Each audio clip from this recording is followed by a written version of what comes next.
economies are going to be completely destroyed. If they truly default on Social Security and Medicare and all the pensions and all the other things, I mean, that's an Armageddon event in itself, and that adds at least another 100 trillion, and I'm being really conservative on. I've read estimates as high as 130 trillion for Social Security and Medicare net present value, and it's continuing to accumulate and grow. And then in the banking system, in the so-called shadow banking system, there's an estimated $600 trillion worth of derivatives. And people say, well, yes, they'll net out and cancel out each other and so forth, but still have to look at that number. This is a tower. This tower is way, way beyond anything that laws of physics can sustain.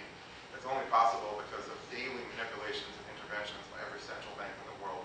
And the tower is creaking, and all kinds of bolts and other stress points are snapping and so forth at the base.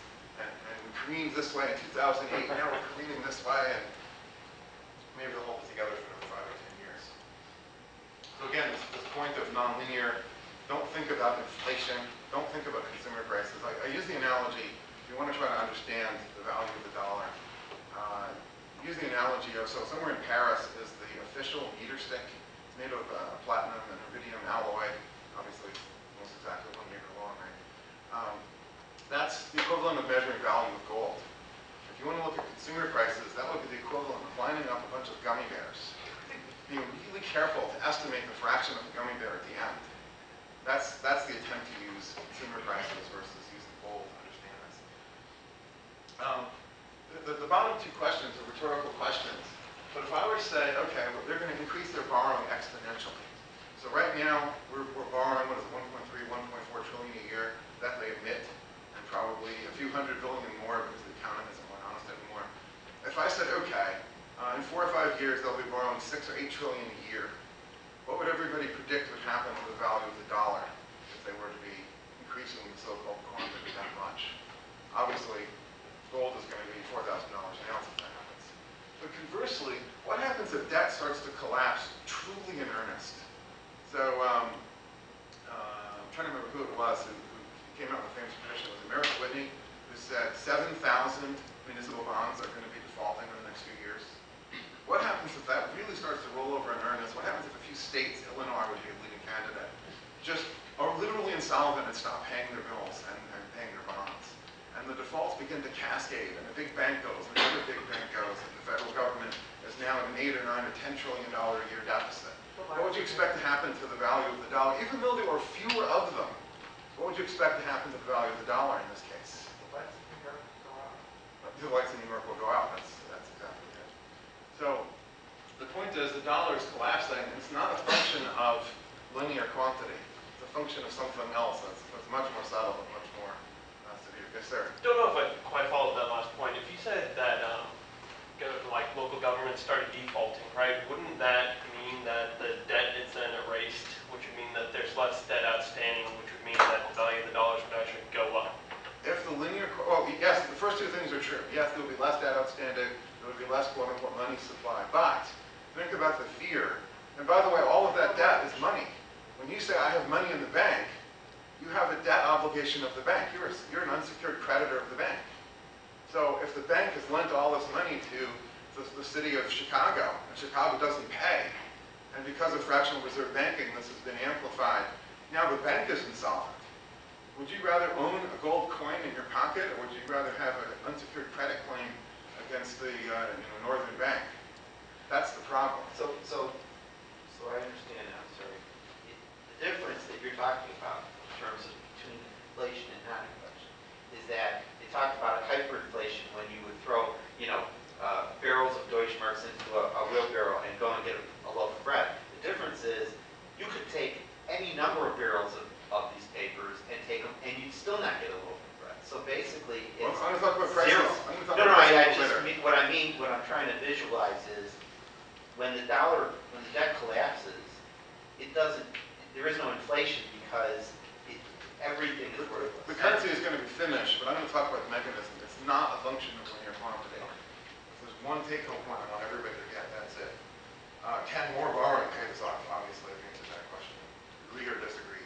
I've given my thesis on that. We don't have to answer it now, but as we proceed, I still don't understand why we don't need to take inflation. Okay.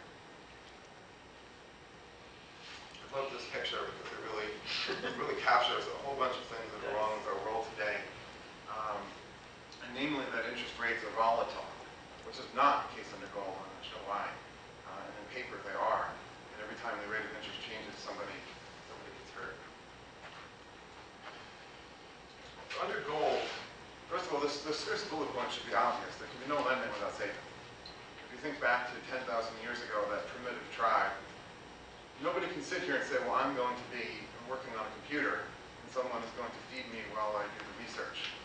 The corn or wheat or berries or bear meat or whatever it was they were eating would have to be saved first. In order to lend to this person, so this person could be unproductive temporarily in order to increase the capital base of the caveman tribe.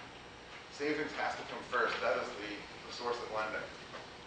And so this is a radical theory. I want to give credit to Professor Antal Fekete, who I'm studying with, for coming up with this. This is not in Mises, this is not anywhere else, and this is not in Menger. The floor under the interest rate is set by the marginal saver. As an interest rate, if the interest rate were going down, this is in gold. The next slide, I'm talking the paper. In gold, if the interest rate were to be going down, at some point, the marginal saver says, you know what? For 0.1%, why should I take the risk? Why should I lock my money up for a year? Wouldn't it be better to just take my gold coin out of the bank and just put it in my pocket?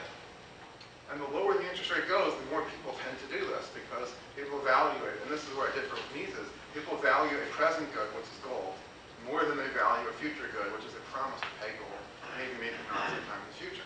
This is just the way reality is. And so this sets a floor under savings. This is, there's an arbitrage between hoarding and saving that's going on here, and that's going to effectively set the floor. Conversely, the ceiling over interest rates is set by marginal productivity of the entrepreneur, the marginal entrepreneur. Anybody who's an entrepreneur gets this. You can't borrow money at 20% in order to make a 10% rate of profit. This is a contradiction. This is going to be destroying your business. Quick question? How do you define savings? They take money from the bank, but then they can put it in the hedge fund. They can put it in... No, I'm talking about under gold. I'm talking gold coin. Okay. So the marginal entrepreneur refuses, as interest rates are rising, refuses to take the uptick.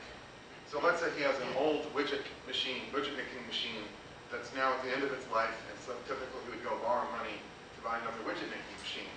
But now he sees the interest rate is higher. So he says, you know what, instead of doing that, I'm going to take my capital and I'm going to buy the bond of some other enterprise which is paying a higher rate of return than my own business could produce.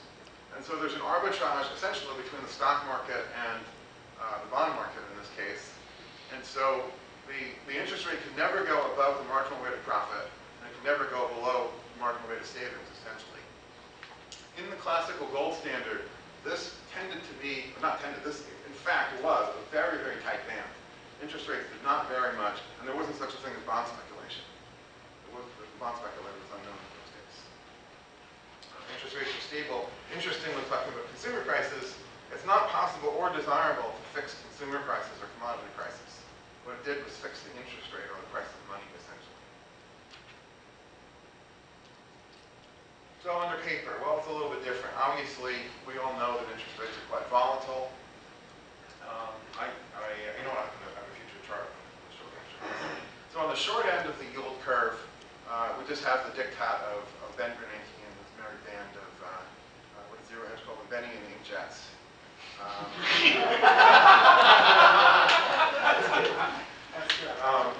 He just sets it by fiat because the theory is that one wise expert who's omniscient and incorruptible knows better than the entire market as to what the appropriate interest rate is. So he just sets it by dictate.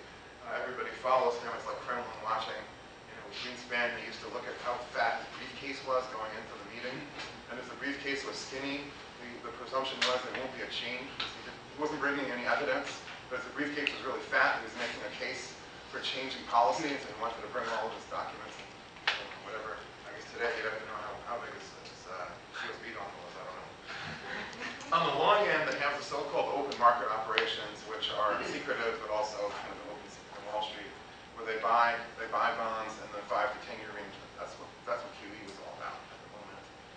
There's a lot of discussion now that maybe they're going to be buying 30-year bonds as part of their next QE3, but they won't call it QE3 because QE, just like Marxism or communism, is is a dirty word, so they're going to call it something else. Who knows what they're going to call it? They have unlimited creativity. So but I wanted to make the point here that what's really needed for an economy is stable interest rates. Low interest rates, but stable. When interest rates swing in one direction or the other, it's a wrecking ball. And the concept here is that when interest rates go up, it hurts somebody. I'll get back to that in a minute. When interest